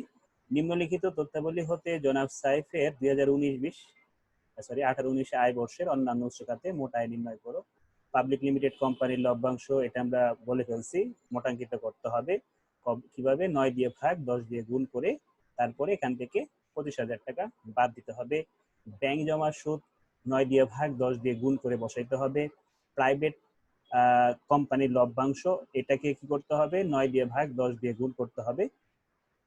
তো আমরা কি করব, অঙ্কে যখন প্রাইভেট পাবলিক অর্থাৎ 1 নাম্বারের মধ্যে আমরা অবলিক দিয়ে কিন্তু অনেকগুলো লিখছিলাম। হ্যাঁ, আমরা একটু দেখে আসি। এই যে পাবলিক, প্রাইভেট, অগ্রাধিকার, এইগুলো যতগুলোই কোশ্চেনে থাকুক না কেন সবগুলোকে একত্রে করব, করে তারপরে আমরা অকরধার্য একবারই বাদ দেব, বারবার বাদ দিব না কিন্তু। হ্যাঁ, একবারই বাদ দিব। তো একবার 25,000 টাকা বাদ দিব, আর মিউচুয়ালটা সবসময় আলাদাই থাকবে। তো আমাদের এই অঙ্কের মধ্যে দুইটা কিন্তু ছিল নাকি, পাবলিক ছিল আর প্রাইভেট ছিল। কিছু কিছু বইতে আলাদা আলাদাও বাদ দিছে, আলাদা আলাদা বাদ দেওয়া রাইট আছে, কারণ আলাদা আলাদা বাদ দিলে একজন করদাতার মোট আয়ের পরিমাণটা কমে যায়, আর মোট আয় কমে গেলে তার ট্যাক্স কম দিতে হয়, ওটাও রাইট। তো এইটা একটু বেশি বইতে লেখা যে দুইটাকে একত্রে করে তারপরে 25,000 টাকা বাদ দিচ্ছে। তো পাবলিক লিমিটেডের এখানে আমরা হিসাব করে দেখছি 66,667 আসছে, আর প্রাইভেট লিমিটেডে 38,000-কে মোটাঙ্কিত করে আসছে 42,233 টাকা, দুটো যোগ করে আসছে 1,08,890 টাকা। আমরা বাদ দিব অকরধার্য 25,000, অর্থাৎ পাবলিক প্রাইভেট এগুলো যদি থাকে একই অঙ্কে, তাহলে দুটো একত্রিত করে একবারই বাদ দিব 25,000, দুইবার না দিব। তারপরে আমরা বলি ডাকঘর সঞ্চয় হিসেবে সুদ, এটা নিয়মটা কি ছিল? 10 দিয়ে ভাগ 9 দিয়ে ভাগ 10 দিয়ে গুণ করে মোটাঙ্কিত করে নিতে হবে। এই কাজটাই আমরা করছি, 40,000 টাকা। এরপরে প্রাইজ বন্ডে পুরস্কার, পুরস্কারের স্পেলিংটা ভুল আছে, এটা ভাইয়া একটা প্রশ্ন বলো। ছিল যে অকরদার্যের যে বিষয়টা, একটা যেটা আপনার সম্পূর্ণ বলা হয়েছে ওইটা তো আপনার সম্পূর্ণ টাকার উপর অকরদার্য হবে, হ্যাঁ, আরেকটা যেটা আপনার অকরদার্য সর্বোচ্চ যেটা বলা ওইটা মানে ওই যেটা সর্বোচ্চ আপনার বলতে যে অ্যামাউন্ট যেটা বের হবে ওই টাকাটাই বাদ দিব, মানে যেটা দেওয়া থাকবে প্রশ্নে ওই টাকাই বাদ দিব। মানে প্রশ্নে যেটা দেওয়া থাকবে ওইটার উপর মানে ইয়ে করবো না? হ্যাঁ হ্যাঁ, ওই টাকাটাই বাদ দিব। সর্বোচ্চ মানে প্রশ্নে যা আছে ওইটা, আবার সর্বোচ্চ আবার ইও থাকে, টাকার অ্যামাউন্ট ফিক্সড করা থাকে, ওইটাও বাদ দিতে হয়। আচ্ছা, জন্মদিন কি জানিস বলতেছিলাম, প্রাইজ বন্ডের পুরস্কার, এটাকে কি করতে হবে? বাদ দিতে হবে। ঠিক আছে, 82 ধারা অনুযায়ী চূড়ান্ত কর দায় পরিশোধ। তারপরে জন্মদিনের উপহার 10,000 টাকা সম্পূর্ণ অকরধার্য। বনজ কার্ড বিক্রয় ইসলামী প্রাইস ব্যাংকের প্রাইস মুনাফা। বন্ডেরটা তো সম্পূর্ণই তাই না? হ্যাঁ, সম্পূর্ণ। তারপরে বনজ কার্ড বিক্রয় ইসলামী ব্যাংকের মুনাফা, এগুলো আমাদের ডিরেক্ট আসা পড়বে, এগুলো কোনো কাজ নাই। ইসলামী ব্যাংকের মুনাফা তো মুনাফায় তো আবারই করতে হবে, মোটাঙ্কিত করতে হবে। এটাকে 10 দিয়ে গুণ 9 দ্বারা ভাগ করতে হবে। ঠিক আছে, তো এটা যেহেতু সুদ, ইসলামী ব্যাংক তার সুদ বলে না, বলে মুনাফা। হ্যাঁ, ওই একই জিনিস। আমরা এটাকেও মোটাঙ্কিত করতে হবে। আমরা হিসাবকাল শেষে দেখতেছি 2,31,668 টাকা আসলো। ঠিক আছে, এই ছিল আমাদের 2 নাম্বার অঙ্ক। এখন 3 নাম্বার অঙ্কে যাব। আজকে কেউ ডিসকানেক্ট হওয়া না? না, সবাই আছে। অন্যান্য দিন তো একজন একজন খালি কমতে ডিসকানেক্ট হয়ে যায় না, নেটে প্রবলেম থাকে। আজকে সকালেও কেউ ডিসকানেক্ট হয় নাই।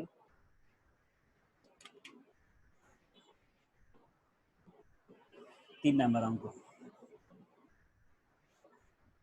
এগুলো ছোট ছোট অঙ্ক, এগুলো পার্ট বিতে আসে, সি পার্টে তেমন আসে না এই অঙ্কগুলো। অঙ্ক অল্প কয়টা, 6টা অঙ্ক আছে, 3 নাম্বারে আছে। বলতেছে যে 18 আর 19 হচ্ছে আয় বর্ষ, তাহলে কর বর্ষ হবে 19-20। মিসেস ফারজানার। তো বলতেছে যে আইসিবি ইউনাইটেড ফান্ডের লভ্যাংশ, আমরা বলছি যে কোনো লভ্যাংশই মোটাঙ্কিত করতে হয়, 9 দিয়ে ভাগ 10 দিয়ে গুণ করে নিতে হয় এবং সেখান থেকে 25,000 টাকা বাদ দিতে হয়। তো এই কাজটাই আমরা প্রথমে করছি। আইসিবি ফান্ডের লভ্যাংশ 31,500 ছিল, 10 দিয়ে গুণ 9 দিয়ে ভাগ করে 35,000 টাকা আসছে। আর অকর ধার্য আমরা দেখাবো 25,000 টাকা। ঠিক আছে, এই রুলসটা মনে রাখতে হবে।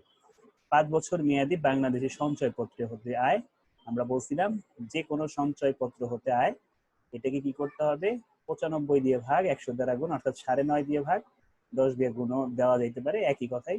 শূন্য শূন্য যদি আমরা কমায় নেই, অর্থাৎ এই খাতে 5% হারে উৎসস্থলে কর কর্তন কেটে রাখা হয়, এই জন্য 95 দিয়ে ভাগ আর 100 দিয়ে গুণ করতে হয়। আমাদের টাকা আসতেছে কত, 52,000 টাকা। ডাকঘর সঞ্চয় হিসাবে সুদ 1800 টাকা, এটা সরাসরি আসবে। ডিপিএস ভাঙিয়ে প্রাপ্ত সুদ, এটাকে মোটাঙ্কিত করতে হবে 9 দিয়ে ভাগ 10 দিয়ে গুণ দিয়ে। ঠিক আছে, তো ডাকঘর সঞ্চয় তো সরাসরি আছে, ভুল বলছি একটু। ডাকঘর সঞ্চয় সুদ, এটাকে আমরা ওই 9 দিয়ে ভাগ 10 দিয়ে গুণ করব। তারপরে ডিপিএস ভাঙিয়ে প্রাপ্ত সুদ, এটাকেও 9 দিয়ে ভাগ 10 দিয়ে গুণ। পুস্তক লেখে সে 9,000 টাকা রয়্যালিটি পাইছে, এটা সরাসরি আসবে। আমরা বলছিলাম রয়্যালিটি যদি এই না পুস্তক লেখে, এখানে কিন্তু বলা নাই যে এটা কি প্রকাশনী থেকে প্রকাশ হচ্ছে নাকি ব্যক্তিগতভাবে। কোনো কিছু বলা না থাকলে আমরা ধরে নেব নরমালি বইগুলো প্রকাশনী থেকেই হয়ে থাকে। ঠিক আছে, আমরা ধরে নেব প্রকাশনী থেকেই হয়েছে এটা। আর একজনে মাত্র আসছে, ক্লাসের শেষ প্রায় এখন আসছে, আশিকুল ইসলাম। আচ্ছা, তাহলে কি বললাম যে রয়্যালিটি বাবদ কোনো কিছুই যদি কোশ্চেনে না থাকে যে এটাকে ব্যক্তিগতভাবে নাকি পাবলিকেশন থেকে প্রকাশিত হয়েছে, সেই ক্ষেত্রে আমরা ধরে নিব এটা পাবলিকেশন থেকে হয়েছে, এই জন্য কোনো কিছু আর বাদ দেইনি, প্রশ্নে যা আছে সরাসরি আমরা বসিয়ে দিছি। তারপরে আসবে প্রাইজ বন্ডের পুরস্কার, এটা আমরা আগেও বলে আসছি, এটা সম্পূর্ণ অকরদায়িত্ব বা 82 ধারা অনুযায়ী করদায় পরিশোধ। সর্বশেষ তিনি বছরে 10 লাখ টাকার একটি ফ্ল্যাট ক্রয় করেন। ঠিক আছে, একজন এই করদাতা সে কি করছে, একটা এই বছরে কি করছে, সে 10 লাখ টাকার একটা ফ্ল্যাট কিনছে। ঠিক আছে, তো এই ফ্ল্যাটটা তদন্তে গেছে তদন্ত কমিটি, তারা গিয়ে দেখছে যে এইটার ন্যায্য মূল্য আছে কত, 15 লাখ টাকা। সে চালাকি করে কিনছে বেশি দিয়ে, কিন্তু বলতেছে কি 10 লাখ টাকা দিয়ে কিনছে। ঠিক আছে, এখন এই যে মাঝখানে সে 5 লাখ টাকার কোনো ব্যাখ্যা সে দিতে পারে নাই। ঠিক আছে, তদন্ত করে দেখছে কি 15 লাখ টাকা মূল্য, ন্যায্য মূল্য, কিন্তু সে বলতেছে কি 10 লাখ টাকা দিয়ে কিনছে। 5 লাখ টাকা কি সে কি দেখাইতে পারছে, দেখাইতে কিন্তু পারে নাই। তো এই 5 লাখ টাকাকে আমরা বলি অব্যাখ্যায়িত আয়। ঠিক আছে, অর্থাৎ যার কোনো ব্যাখ্যা সে দিতে পারে নাই, সেটা এই টাকাটাকে আয় হিসেবে গণ্য করা হবে। ঠিক আছে, যেহেতু সে ব্যাখ্যা দিতে পারে নাই, তদন্ত কমিটি এই কি করবে, 5 লাখ টাকা তার আয় হিসেবে গণ্য করবে। তো এই জন্যই আমি তখন বলছিলাম যে অব্যাখ্যায়িত আয়টা আমরা অঙ্ক দিয়ে বুঝাবো। তার মানে যেই যতটুকু অংশের কোনো ব্যাখ্যা দিতে পারবে না করদাতা, সেই অংশটাকে আমরা বলবো অব্যাখ্যায়িত আয়। 5 লাখ টাকা সে ব্যাখ্যা দিতে পারে নাই, 10 লাখ থেকে 15 লাখ থেকে 10 লাখ বাদ দিয়ে 5 লাখ, সেই 5 লাখ টাকা আমরা এখানে বসাবো। এই ছিল আমাদের অন্যান্য উৎস খাতে আয়ের মোট আয়। ঠিক আছে, 6,23,000 টাকা। বাসায় স্যার আবার উনি করবা। তো স্যার উনি 10 লাখ টাকা দিয়ে কিনছে, এখন স্যার আবার 5 লাখ টাকা কেন অব্যয় দিতে হইলো?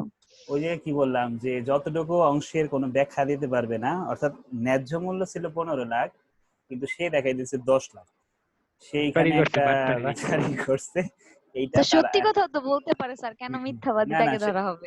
তদন্ত তো করছে, তদন্ত করে তো দেখছি 15 লাখ টাকা আসছে না। সিআইডি গেছিল। আচ্ছা আমরা 4 নাম্বার থেকে চারও সেম অঙ্ক দেখো। 4 নাম্বার অঙ্কের আমি তো এতক্ষণ বললাম 3টা অঙ্কে, তোমরা 4 নাম্বার অঙ্কে দেখে বলবা যে কার কোনটা প্রবলেম। আমি বলবো পরে, তোমরা আগে নিজেরা দেখো। আজকে শেষ করে দেওয়া যেতে পারে, একটু সময় নিয়ে শেষই করাই দিই 6টা অঙ্ক রাইখে কিনা। স্যার আজকে কি 6টা অঙ্ক করাবে? হ্যাঁ 4 পর্যন্ত এসে পড়ছে, আর 2টা অঙ্ক আছে, রাইট 2টা রেখে লাভ আছে। এই শীটে কি 2টা চ্যাপ্টার একসাথে? না না একটা চ্যাপ্টার, একটা স্যার চ্যাপ্টার। ব্যবসা অফিস শাখাতে আয় লাস্টের আরেকটা একটা আছে ভাই, পেজ। লাস্টে 2টা আছে ব্যবসা অপেক্ষাতে। হ্যাঁ এই স্যার, শীটে 28, না 29, ওটা 30 ধারায়। ওই 2টা আমরা ওই আলাদা একসাথে স্টেপের করে ফেলছি না, যারা শেষ নিয়েছে ওই ওই ওই 2টা একটা অধ্যায়, ঠিক আছে? কোনো সমস্যা নেই। আচ্ছা দেখো, এটা আমি বলেই দিই। ব্যাংকে সঞ্চয় হিসেবে সুদ 27,000 টাকা, এটাকে মোটাঙ্কিত করতে হয়। আমরা বলছিলাম আগেই, বন্দিকি ঋণ এবং পদেয় ঋণ ছাড়া এই চ্যাপ্টারে যত ঋণ আসবে সবই কি করতে হবে, মোটাঙ্কিত করতে হবে, ঠিক আছে? আশিকুল ভিডিও অফ রাখতে হবে। তাহলে কি, ব্যাংক সঞ্চয় হিসেবে 27,000 টাকাকে মোটাঙ্কিত করলাম। বন্দিকি ঋণের সুদ এটা মোটাঙ্কিত হবে না, এটা আমরা আগেই বলছি। শুধু এই সুদটাই মোটাঙ্কিত হয় না। সরাসরি আমরা বসাবো লাইসেন্স ভাড়া হতে আয় 8,000 টাকা, এটা কি করবো সরাসরি আমরা বসাবো। তাস খেলা, এইটাকে কি করতে হবে বলছিলাম, যে কোনো ধরনের খেলা থেকে আয় 82C ধারা অনুযায়ী চূড়ান্ত কর দায় পরিশোধ হিসেবে গণ্য হিসেবে সম্পূর্ণ টাকাটাই বাদ দিয়ে দিতে হবে। তাই করছি আমরা, দেখো এখানে তাস খেলা 2000, 82C অনুযায়ী কর দায় পরিশোধ 2000 টাকা বাদ দিয়ে আমরা 0 টাকা বসাইছি। লভ্যাংশ প্রাপ্তি 81,000 টাকা, আমরা বলছি যে কোনো লভ্যাংশকে 9 দিয়ে ভাগ 10 দিয়ে গুণ করে মোটাঙ্কিত করতে হবে, পরবর্তীতে 25,000 টাকা বাদ দিতে হবে, ঠিক আছে? ভাই এখানে এটা প্রথম দিলে তো পারতাম লভ্যাংশটা। হ্যাঁ দেওয়া যায়, তো সিরিয়াল যেভাবে আছে আমরা ওইভাবেই রাখছি, সিরিয়াল আর ব্রেক করবো। লভ্যাংশ তো প্রথমই ছিল। স্থায়ী আমানতের সুদ, এটাকে 9 দিয়ে ভাগ 10 দিয়ে গুণ করতে হবে। পোস্ট অফিস সঞ্চয় হিসেবে সুদ, এটাকেও 9 দিয়ে ভাগ 10 দিয়ে গুণ করতে হবে।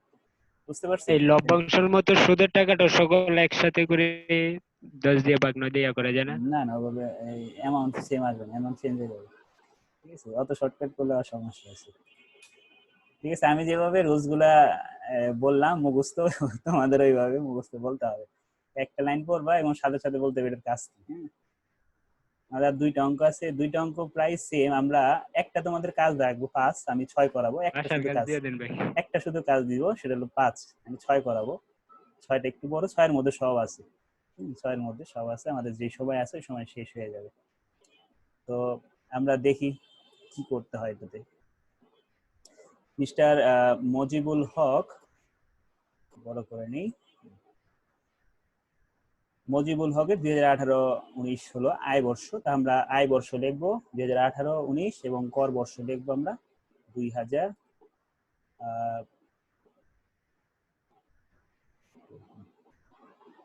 এটা অন্যান্য উৎস খাতায়। হ্যাঁ আশিকুল, তুমি তো আসছো একদম ট্যাক্স শেষ করতে মুহূর্তে। হ্যাঁ তুমি আসছো একদম শেষ মুহূর্তে, বলতেছে কোন চ্যাপ্টার, অধ্যায়ই শেষ। আজকেই ধরছে, আজকেই অধ্যায় শেষ। আচ্ছা স্যার এই চ্যাপ্টারের শীটটা কি স্যার পিডিএফ ফাইলে দিয়ে দিচ্ছে? হ্যাঁ হ্যাঁ, গ্রুপে দেওয়া আছে, এই সরি ওই আমাদের ড্রাইভে দেওয়া আছে, গুগল ড্রাইভে। গ্রুপে লিংক দেওয়া আছে, লিংকে ক্লিক করলে গুগল ড্রাইভে ঢুকতে পারবা, গুগল ড্রাইভে এই চ্যাপ্টার দেওয়া আছে। আচ্ছা, তো আমরা প্রথমে কি বসাবো, লভ্যাংশ প্রাপ্তি। লভ্যাংশ প্রাপ্তি আমাদের কি করতে হয়, 9 দিয়ে ভাগ 10 দিয়ে গুণ করে 25,000 টাকা বাদ দিতে হয়। দেখো তাই করছি, 45,000 টাকাকে 10 দিয়ে গুণ 9 দিয়ে ভাগ, এটার ব্যাখ্যা আমরা প্রথম ক্লাসে শুরুতেই দিয়ে দিছি। 50,000 টাকা আসছে, 25,000 টাকা এখান থেকে বাদ দিতে হবে। তারপরে রয়্যালিটি বাবদ আয়, রয়্যালিটি বাবদ আয় 25,000 টাকা। আমরা বলছিলাম রয়্যালিটি বাবদ আয়ে যদি কোনো কিছু উল্লেখ না থাকে, অর্থাৎ এটা কি প্রকাশনী থেকে নাকি ব্যক্তিগত উদ্যোগে, তখন আমরা ধরে নিব এটা প্রকাশনী থেকে হয়েছে, এই জন্য এটা সম্পূর্ণ টাকাই শো করবো, 25,000 টাকাই ডিরেক্ট বসায় দিবে, এটার কোনো কাজ নাই। তারপরে প্রাইভেট টিউশনি হতে আয়, যারা প্রাইভেট টিউশনি করে সেখানে 5,000 টাকা পাইছে এই ব্যক্তি, তো সেই 5,000 টাকাও উপরেও ট্যাক্স দিতে হবে। পরিচালক হিসেবে প্রাপ্ত ফিস 10,000 টাকা, এটা সরাসরি আসবে। নাবালক সন্তানের আয়, আমরা পুরো চার্টের মধ্যে নাবালক সন্তানের পুরো চার্ট তার আমাদের তোমরা পড়ো নাই, দুই একটা হয়তো বাদ দিছিলাম, ওইখানে নাবালক সন্তানের আয় ছিল না, নাবালক সন্তানের আয়ের উপর আরেকটা চ্যাপ্টার আছে, ওইখানে নাবালক সন্তানের আয় আসে এবং ওইটা কোনো সময় পরীক্ষায় আসে না দেখে ওই চ্যাপ্টারটা আমরা পড়বো না। ঠিক আছে, তাহলে নাবালক সন্তানের আয় এই এন্ট্রিটা এখানে আসতেছে না, এটা টিকার মধ্যে দেখে দিতে কেন আসলো না। তারপরে তাস খেলা হতে আয় 2000 টাকা, আমরা বলছিলাম যে কোনো খেলা যে আয় হবে সেই আয়টাকে 82 সি ধারা অনুযায়ী চূড়ান্ত কর দায় পরিশোধ হিসেবে গণ্য লেখে সম্পূর্ণ টাকা বাদ দিয়ে দেখাইতে হবে। দেখো এই যে তাস খেলা নিচে, তাস খেলা থেকে আয় 2000 টাকা বাদ 82 সি ধারা অনুযায়ী চূড়ান্ত কর দায় পরিশোধ। স্যার নাবালক সন্তানের আয়টা কি টিকা দিব? দেখবো যে নাবালক সন্তানের আয়, এটি নাবালক সন্তানের আয় খাতের এন্ট্রি বিধায় এটা এখানে আসতেছে না। ঠিক আছে, বা অন্যান্য উৎস খাতে আইটেম না বিধায় এখানে আসবে না। এটা টিকা মনে হয় দেই নাই না, এই চ্যাপ্টারে কোনো টিকাই দেই নাই, দুই একটা দেওয়ার দরকার ছিল, মনে ছিল না, ঠিক আছে। তারা ঘুরে ঘুরে পড়ছি, টিকা দিতে আমার মনে ছিল না। আচ্ছা, তাস খেলা বললাম, ডাকঘর সঞ্চয় হিসেবে সুদ, এটাকে এই টাকাটাকে 9 দিয়ে ভাগ 10 দিয়ে গুণ করতে হয়। ব্যাংক স্থায়ী হিসেবে সুদ 10,000 টাকা দেওয়া আছে। এখন বলো তো এটা মোটাঙ্কিত হবে কি হবে না? যারাদের কাছে সলিউশন আছে ওরা দেখো না, না দেখে বলো এই 10,000 টাকা মোটাঙ্কিত হবে কি হবে না? হবে। একজন বলছে হবে, আর যে হবে। হ্যাঁ, হ্যাঁ স্যার হবে। হবে না কে এটা বলো আগে, হবে না কেউ আছে? মোটাঙ্কিত হবে না, একজনও নাই। স্যার আমি আছি। হ্যাঁ তুমি নিরপেক্ষ, মানে আমি বলছি দেখে বলছি তুমি আছো। এটা মোটাঙ্কিত হবে না, কারণ ব্র্যাকেটের মধ্যে মোট লেখা আছে, অর্থাৎ এখান থেকে এখনো ট্যাক্স কেটে রাখা হয় নাই। ঠিক আছে, ব্র্যাকেটে দেখছো মোট লেখা, এই মোট মোটটাই তো মানে খেয়াল করি নাই ভাই।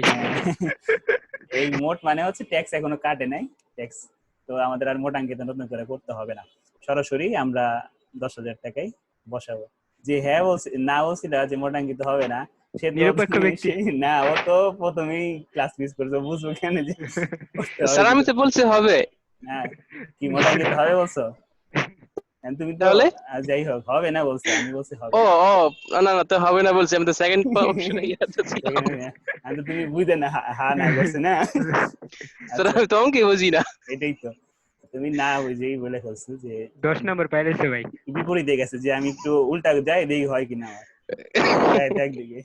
আচ্ছা, জাতীয় বিশ্ববিদ্যালয় খাতা দেখার পারিশ্রমিক, এটা সরাসরি আসবে 7,000 টাকা, এটা কোনো যোগ বিয়োগ বা কোনো কিছু করতে হয় না। তারপরে হাউস খেলা থেকে আয়, এটা 82 সি ধারা অনুযায়ী চূড়ান্ত কর দায় পরিশোধ, অর্থাৎ সম্পূর্ণ টাকাই আমাকে বাদ দিয়ে দেখাইতে হবে। ঠিক আছে, টিভি প্রোগ্রাম থেকে আয়, এটা সরাসরি আসবে 3,000 টাকা। যন্ত্রপাতি ভাড়া থেকে আয় সরাসরি আসবে। রেড ক্রিসেন্ট লটারির পুরস্কার, আমরা আগেই বলছি যে কোনো পুরস্কার 82 সি ধারা অনুযায়ী চূড়ান্ত কর দায়, বারবার 82 সি ধারা না বলে তোমরা একসাথে এগুলোকে লিখে 82 সি ধারা অনুযায়ীও বাদ দিতে পারো। তো যেহেতু জায়গায় জায়গায় আছে, এই জন্য আর আমরা মনে হয় আলাদাই দেখাচ্ছি না নিচে, প্রত্যেকটা। এই যে দেখো, এই যে তাস খেলা 82 সি, আর হাউস আলাদা খেলা, আলাদা দিতে। হাউস খেলা কি বাদ দিইনি? আমি একটা জিনিস এখানে মিস্টেক হয়ে গেছে, এটা বাদ যাবে। আমাদের সলিউশন একটু ঠিক করে নিও যারা সলিউশন নিছো। আমাদের শীটের মধ্যে অনেক মিসিং আছে। হ্যাঁ হ্যাঁ স্যার এটা কি আমাদের শিটে ই করতে হবে স্যার? হ্যাঁ, একটু কারেকশন করতে শীটও হবে। মিসিং আছে, কালেকশন করে নিতে আচ্ছা, হবে। আমরা যাইতেছি, সামনে যাইতেছি, একটু ওয়েট, আচ্ছা সলিউশন আচ্ছা আবার দেখবো। তো আমরা যেগুলো মুখে বলতেছি সেগুলো শেষ করে নেই। যন্ত্রপাতির ভাড়া সরাসরি আসবে। রেড ক্রিসেন্ট লটারির পুরস্কার 2 লাখ টাকা, সম্পূর্ণ এটা কি 82,000 সি ধারা অনুযায়ী চূড়ান্ত কর দায় পরিশোধ, অর্থাৎ 1 টাকাও আসবে না এখানকার। প্রদত্ত ঋণের সুদ, এটা সরাসরি আসবে, এটা কোনো মোটাঙ্কিত হবে না। পিএটিসিতে প্রশিক্ষণ হিসেবে প্রাপ্ত সম্মানী আছে, তো এই টাকার উপরে আমরা সরাসরি বসাই দিব টাকাটা। খালি জায়গা হতে ভাড়া প্রাপ্ত 35,000 টাকা, এটাও আমরা সরাসরি বসাই দিব। তো আমরা এই কয়টা ইনটা আগে দেখি ঠিক মতো বসাইছি কিনা। আমরা বলছিলাম লভ্যাংশ মোটাঙ্কিত করে বসাইতে হবে, 9 দিয়ে ভাগ 10 দিয়ে গুণ করে বসাইছি। তারপরে অকর ধার্য দেখাইছি 25,000 টাকা, এটা মুখস্থ রাখতে হবে। এই 25,000 টাকাটা লভ্যাংশের ক্ষেত্রে অকর ধার্য 25,000 টাকা। রয়্যালিটি 25,000 টাকা বসাইছি না? হ্যাঁ, 25,000 টাকা। তারপরে ছোট করে নিই, তুমি কি দেখতে পারো? প্রাইভেট টিউশনি থেকে আয় 5,000 টাকা বসাইছে। পরিচালন হিসেবে প্রাপ্ত ফি 10,000 টাকা, এটাও ডিরেক্ট বসাইছে। তারপরে তাস খেলা থেকে আয় 2,000 টাকা ছিল, তাস খেলা 2,000, এই 2,000 টাকা কি করছে বাদ দিছে। তারপরে ডাকঘর সঞ্চয় হিসেবে সুদ, ডাকঘর সঞ্চয় হিসেবে সুদ, এটাকে আমরা বলছিলাম মোটাঙ্কিত হয়, করতে হয় কিভাবে, 9 দিয়ে ভাগ, 10 দিয়ে গুণ করে। তারপরে ব্যাংক সঞ্চয় হিসেবে সুদ, এটা মোট দেওয়া আছে দেখে আর মোটাঙ্কিত করতে হয় নাই, কত দেওয়া, 4,500 টাকা। তারপরে জাতীয় বিশ্ববিদ্যালয়ের খাতা 7,000 টাকা, খাতা দেখার পারিশ্রমিক 7,000 টাকা।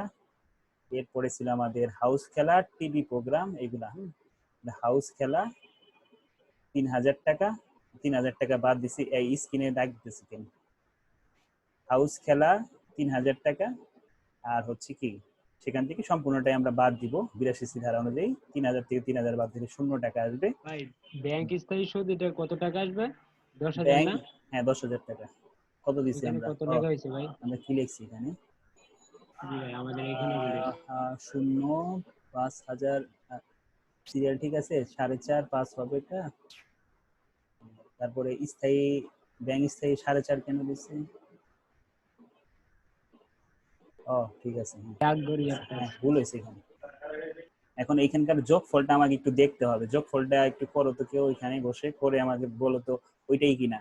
যদি এইটাই হয় তাহলে আমি ওই প্রশ্নের মধ্যে ওটাকে 5.5 বানাই দেবো, অঙ্কে আর সলিউশন আর কারেকশন করবো না। দেখো একটু যোগ করে, কেউ যোগ করে থাকো, আমি ওই বাকিটা শেষ করে দিই। স্যার, বলো। স্যার স্ক্যানের দাগগুলো কি দেখা গেছিল? হ্যাঁ হ্যাঁ, স্যার কেমনে স্যার, আমি তো দাগ দিছি, আপনি কেমনে দেখলেন? আমার তো আমার স্ক্যানে। হোক সমস্যা নেই। আচ্ছা তো আমরা একটু যোগ করি থেকে, একটু ফার্স্ট আমি করি, সমস্যা নেই, যোগগুলো আগে দেখি ঠিক আছে কিনা। কাটের পুরো ইয়েটা যোগ করব না? হ্যাঁ, যোগ করলে আমি বুঝতে পারবো যে আমাকে এখানে বসানো ভুল আছে নাকি আমি অন্য কিছু করছি। স্যার যোগ ঠিক আছে। ঠিক আছে, ওই কত 4.5 দিয়ে যোগ করছো, 4.5 দিয়ে যোগ করছো না 10 দিয়ে যোগ করছো? স্যার এদিকে যা আছে স্যার টোটাল এগুলোই যোগ করছি। এডিটিক্স, তাহলে ওইটাকে আমি 4.5 বানাই দিই, তাহলে আর কাটতে হইতেছে না। আর কোশ্চেনে 4.5 বানায় নিও তাহলে হবে। আমি ওই যে ভুল ক্রমে ওই আগের যে 4.5 ওইটা এখানে কপি পেস্ট করছি, আর 10,000 চেঞ্জ করতে মনে ছিল না। ঠিক আছে, এটা 4.5 বানাই দিলাম, তাহলে আর সমস্যা নেই। ব্যাংক সঞ্চয় হিসেবে সুদ 4,500 টাকা, খাতা দেখার পারিশ্রমিক এগুলো বসানো হয়েছে। টিএসসি টিভি প্রোগ্রাম 3,000 না, এই যে টিভি প্রোগ্রাম কত, সবগুলোই মনে একটু ঝামেলা করে রাখছি এখানে। টিভি প্রোগ্রাম কত, 2,000, টিভি প্রোগ্রাম তো 3,000 না, হাউস খেলা হলো 3,000। প্রোগ্রাম 3,000 টাকা। তারপরে কত ছিল, 3-এর পরে 2, যন্ত্রপাতিটা 2, 2,000 হাউস খেলা কত ছিল, 3, বুঝতে পারছি কি হয়েছে এখানে। হাউস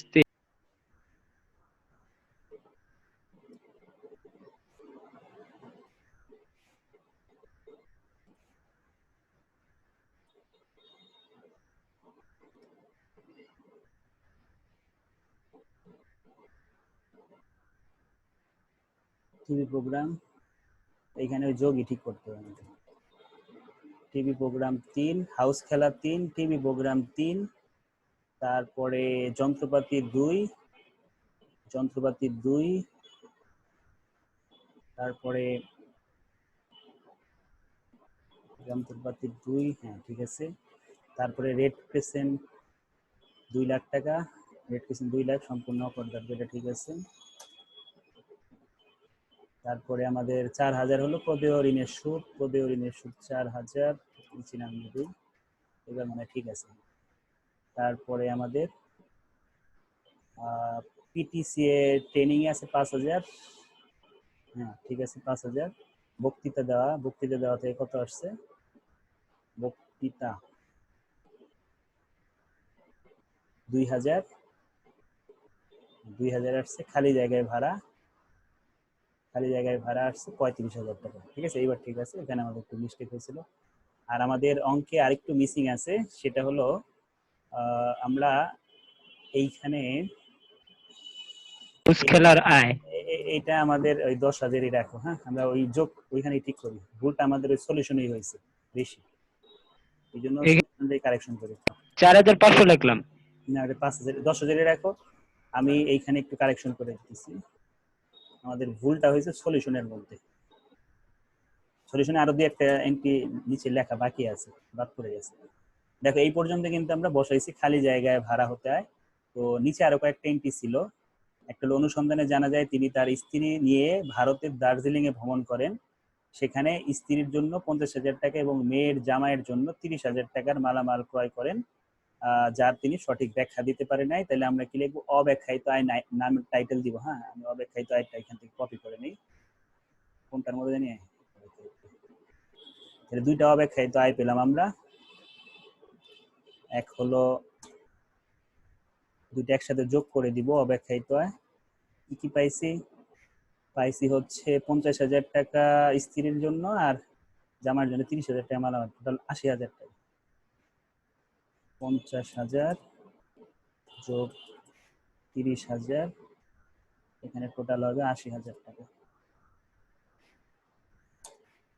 80,000 টাকা, ঠিক আছে। 80,000 টাকা যোগ হবে, যোগফলটা ঠিক নেই, যোগফলটা ঠিক করতে হবে। তারপরে আমরা আর কি আছে দেখি। দার্জিলিং এ ভ্রমণ ব্যয় আছে 1,30,000 টাকা, এটাও যোগ হবে। 1 লাখ, 1 2 3 4, এই সবগুলোই হচ্ছে আমাদের অব্যাখ্যায়িত আয়। তাহলে এখানে কত হয়? 1,30,000 হলে 2,10,000 না? 2,10,000 না? জি স্যার, 2,10,000। 2,10,000, এই ছিল আমাদের মোট আয়। তো সেখান থেকে আমাদের একটা খরচ আছে, সেটা বাদ দিতে হবে। ব্যাংক যে এই যে এইটা, হ্যাঁ একটাই, কারণ এই বাকি যেগুলো আছে যেমন পারিবারিক খরচ, ঠিক আছে, এই খরচটা অনুমোদনযোগ্য খরচ নাই, জন্য আসবে না। ব্যাংক আদায়, সরি, লভ্যাংশ আদায় ব্যাংক চার্জ 5,000 টাকা, এই এন্ট্রিটা শুধু আসবে, এছাড়া আরেকটা আসবে না, কারণ আমাদের এখানে 4টা খরচ দেখছিলাম আমরা চার্টের মধ্যে। সবার শেষে এই যে 4টা জিনিস বাদ দিতে হয়। আয় অর্জনে মুনাফা জাতীয় খরচ, আয় অর্জনে ব্যাংক চার্জ, আয় অর্জনে অন্যান্য ব্যয় এবং কোম্পানির শেয়ারের যদি কেনে সেখান থেকে যে ঋণ নিবে তার ব্যয়। আমাদের কোশ্চেনে এই কোশ্চেনটার মধ্যে শুধুমাত্র আমাদের আছে হচ্ছে এই যে লভ্যাংশ আদায় ব্যাংক চার্জ, এই টাকাটা এখান থেকে বাদ দিতে হবে, 5,000 টাকা, ঠিক আছে। 5,000 বাদ। এখন একটু যোগ করে কেউ বলো তো কত আছে?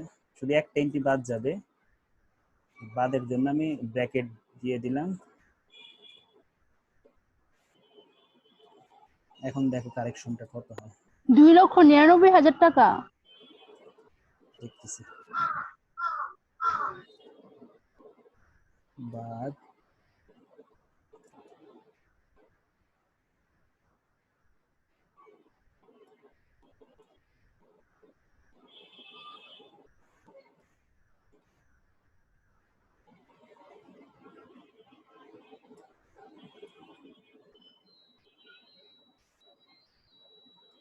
কত হয়? 99,000 টাকা। এই ছিল আমাদের কারেকশন। যাদের একটু ভুল ছিল, দুইটা কারেকশন করতে হবে। একটা হলো এই দুইটা লাইন, দেখো তোমরা যারা শিট নিছো দুইটা লাইন বসায় দাও। একটা হলো অব্যাখ্যায়িত আয়, সেখান থেকে আমরা ব্যাংক আদায়ের ব্যাংক চার্জ, লভ্যাংশ আদায়ের ব্যাংক চার্জটা বাদ দিব, তাহলে আমাদের অঙ্ক শেষ হয়ে যাবে। অঙ্ক শেষে কি কিছু ছিল না? ঠিক করে নাও। হ্যাঁ, আমাদের অঙ্ক শেষ। আমরা নেক্সট ক্লাসে অন্য একটা পার্টে চলে যাব।